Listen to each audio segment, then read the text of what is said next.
there, and welcome back to another review. Today we're going to be having a look at the absolutely amazing Eastern Condors, directed by Sammo and made in 1987. I've got this in my Sammo sort of trilogy box set that was released by Eureka Classics, along with Magnificent Butcher and Iron Fisted Monk. So I'll be getting into Eastern Condors today. A lot to say about this film. Really, you know, like with a lot of films I touch on, I could probably do like an hour long sort of review on them, but I know obviously some of you out there, your time is precious and I don't want to keep you for too long. But I say we'll be talking about Eastern Condors today.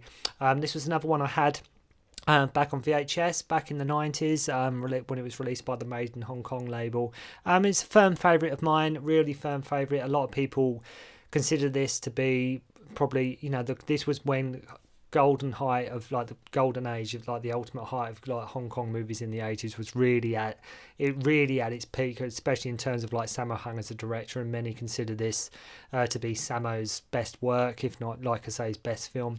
So I'll say made in 1987, directed by and starring Sammo, with an ensemble cast that includes Yuen, Yuen Wu-ping, Joyce Godenzi, Ching-ying, to name but a few. I mean, there's loads of people in this movie, and if you're familiar with any of your Hong Kong action classics, then you'll know like a sort of who you're going to be getting turning up in this movie.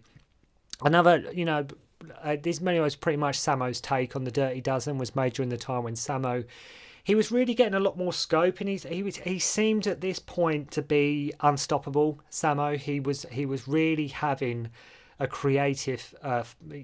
They just kept on coming. The films just, you know, like year before this, he done Millionaire's Express.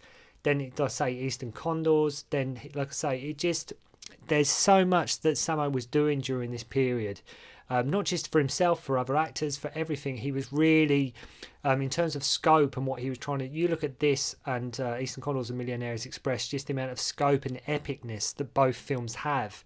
Absolute genius from Sammo Hung. Really getting his absolute feet firmly on the ground as a director, and just, you know, what he wanted to convey and stories and action he wanted to do. Just incredible work. You know, if you look at Sammo in this film, it's probably the thinnest he has ever looked on screen, as he did feel that being too heavy, being his usual size, his usual weight, would have, because that's usually done for more comedic values. It's usually like Sammo wanted this film to be like straight. There's not really hardly any comedy in this movie whatsoever. It's very much a straight sort of bloodshed war movie, and that's exactly what it's intended to be. He didn't think his usual like size would have been suited for the straight dramatic film. Believe me, this is a very serious Sammo, and a film, you know, we get here not tongue-in-cheek, no slapstick moments as such. You know, it just serious all the time. This was made, as I mentioned, during the golden age and height of the classic time of Hong Kong movies, and many even believe this is not just one of the finest examples of that, but also many consider this to be Sammo's best work. Many films are said to have influenced this. There's a lot of really obvious ones that spring to mind when you're watching this, if you're familiar with your movies at all, sort of your classic movies, Hollywood action movies. You know, there's some really obvious ones, from Deer Hunter to Guns of the Navarone to Rambo First Blood Part 2, all playing a part, I'm sure, with like sort of what Sammo was sort of going for with this movie. But when you look at it, the most obvious one that springs to mind is The Dirty Dozen. As well as a war movie, this is also a kung fu action movie, of course. You know, you can't have these people in a film and there not be any kung fu or any martial arts. And it's, I say, at the same time, it's a heroic bloodshed movie. When it comes to sort of the gunplay, much in the same vein as sort of like a classic John Woo would have done. Sammo's always insisted on full contact with this movie, like he did in many of his films. It was all, you know, they are really hitting each other, and you can feel that, and that definitely comes across in a lot of the action scenes. So, you know, the ending in that weapon silo, these guys and girls are really, you know, they're really hitting each other for real. They're really going at it. They're really hitting each other. So the film starts with this tranquil, soft melodic music with gunshots and explosions playing in the background, just to give you an idea of the kind of film that lays ahead here. You know, it starts with this nice, beautiful, tranquil shot, and you can hear sort of the explosions and things in the background, that, as I say, just setting you up for sort of the film that lays ahead.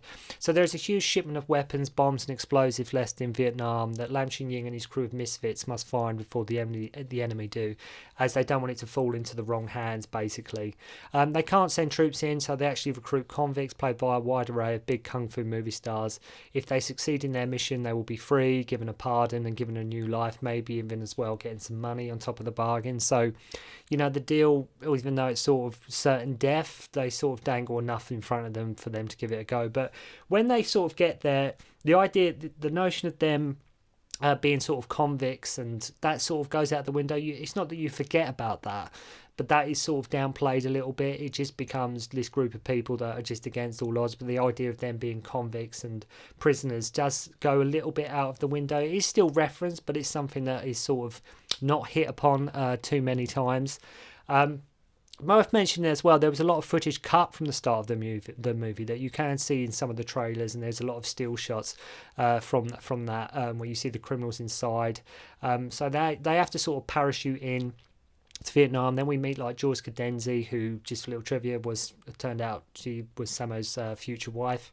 Where they met, and a team of Cambodian guerrillas who are trying to sort of stand up against the Viet Cong. And just to give you an example of how unforgiving this film is, and how sort of violent, and how, you know, the difference between somebody like Sammo, who is quite happy to, compared to sort of like your typical light-hearted Jackie, you know, his brother Jackie Chan kung fu flick, to what Sammo would do.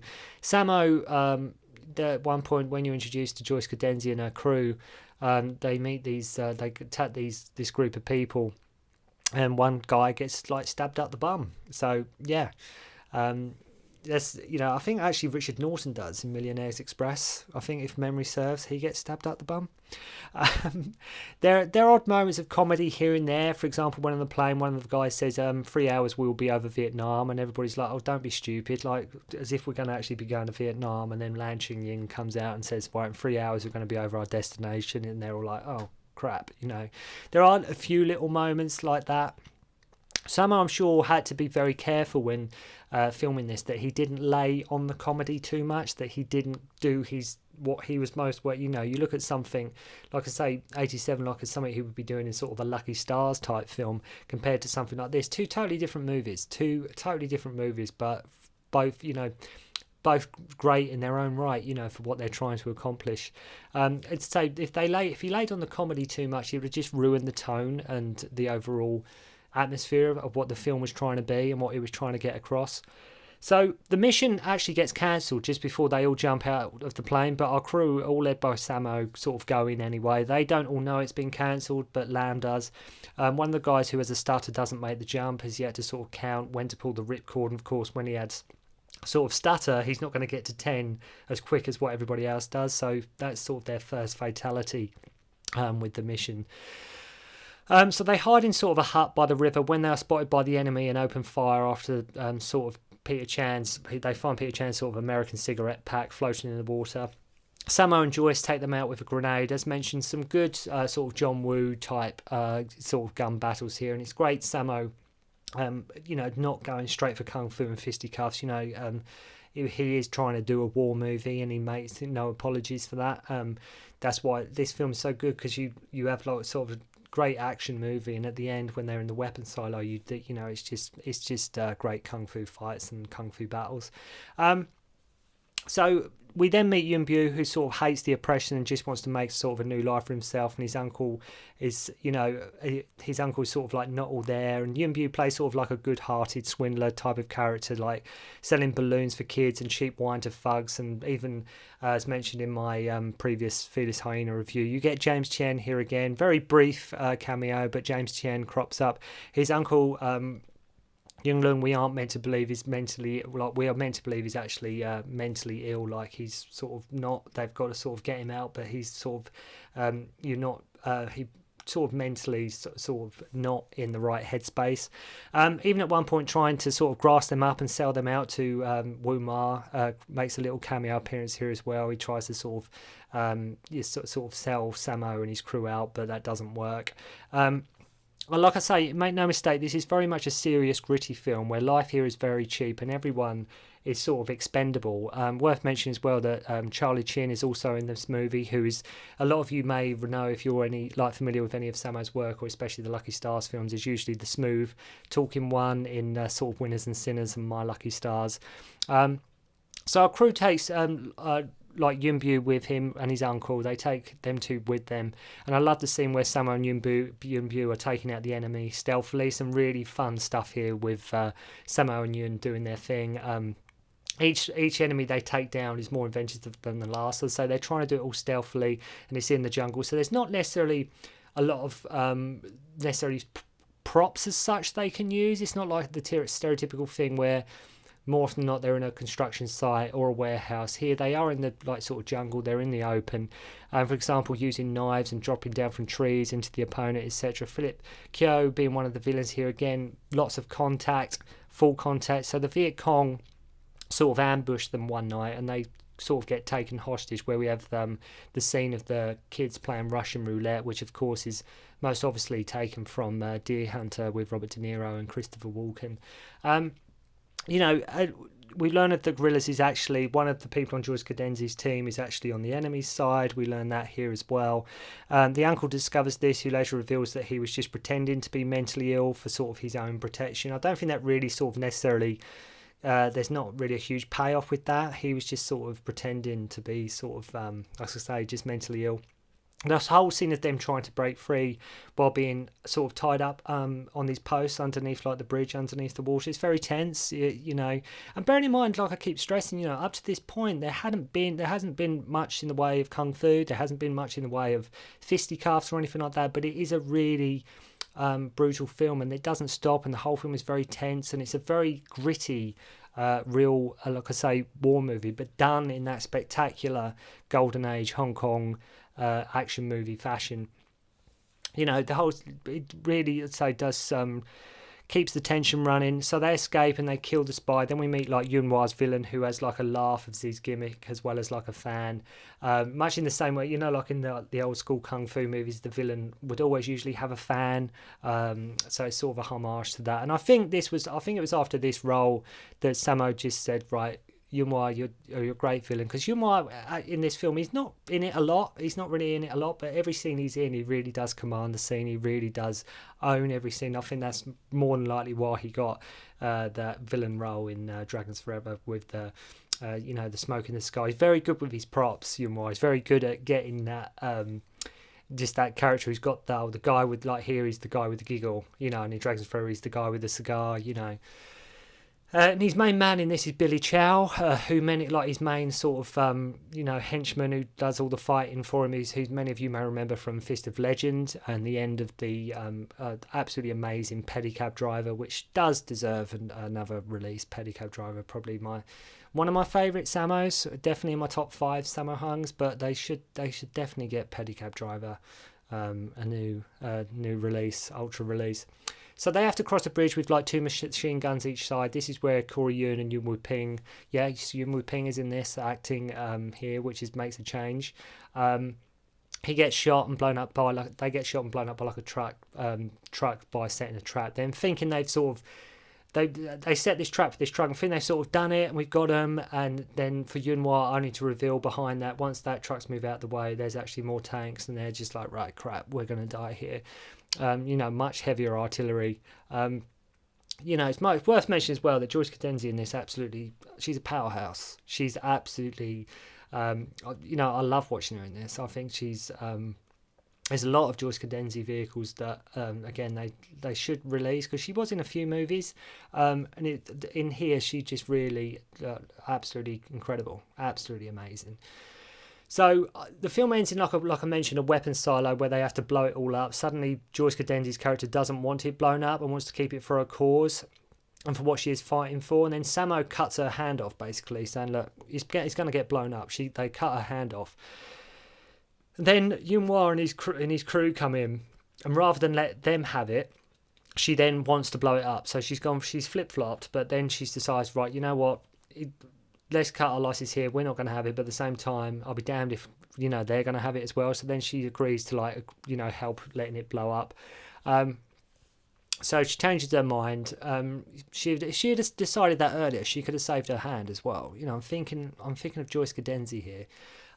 Dick Wei, also one of the main villains here. You may remember, like I say, for the main villain. He's in loads of the Jackie Chan Sammo Hung movies, but probably most famous for being at the main pirate villain in Project A.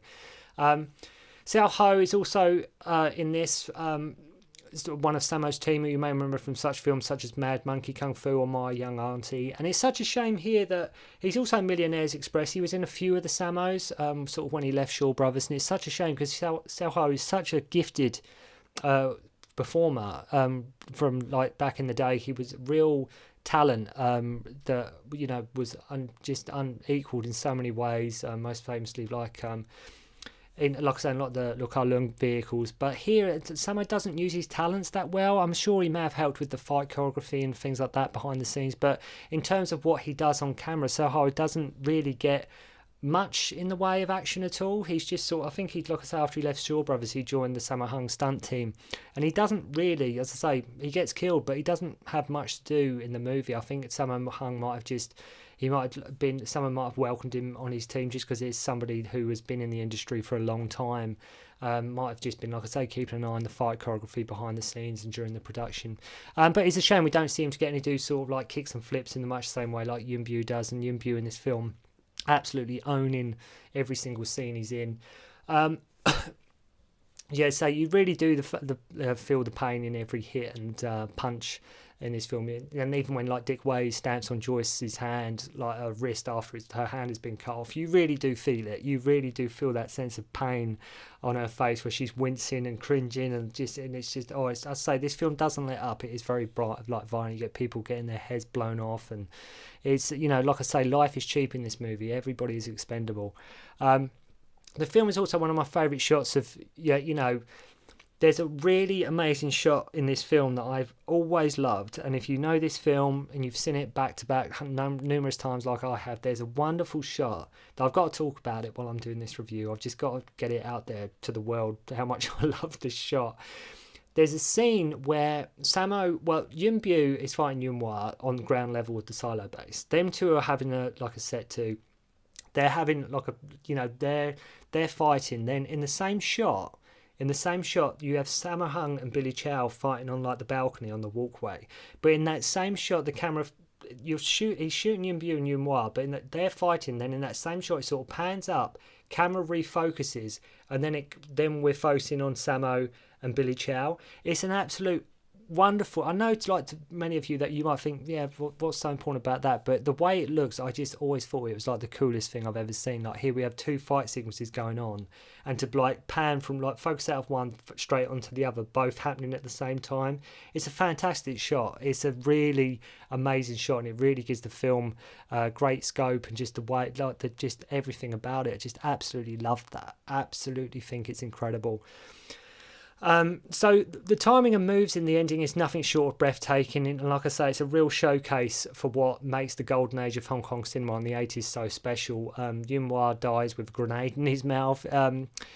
This is Eastern Condors. I will try and review as many Sammos as I can, but I had to get Eastern Condors done because, as I say, it's such a huge part of not only Sammo's catalogue, but just, like I say, classic Hong Kong movie making and just action, and just, like I say, many regard it to be the perfect example of 80s Hong Kong movies, or definitely at least Sammo's best work, which of course is debatable by many fans, but there's no denying just how brilliant and amazing Eastern Condors is. The only thing I will say that, might go against it, it's like I say, just the grittiness nature of it all, just the harshness of it all. But I think, like I say, this is exactly what Sammo was going for, and he does it in absolutely spectacular fashion. So if you've never seen Eastern Condors and you just want some like a Sammo Hung film to check out, please go check out Eastern Condors and just let me know what you think of it. And if it's a film you've seen and you love it, just let me know in the comments below. And thank you very much for watching. I hope you enjoyed the review, and I'll see you again soon.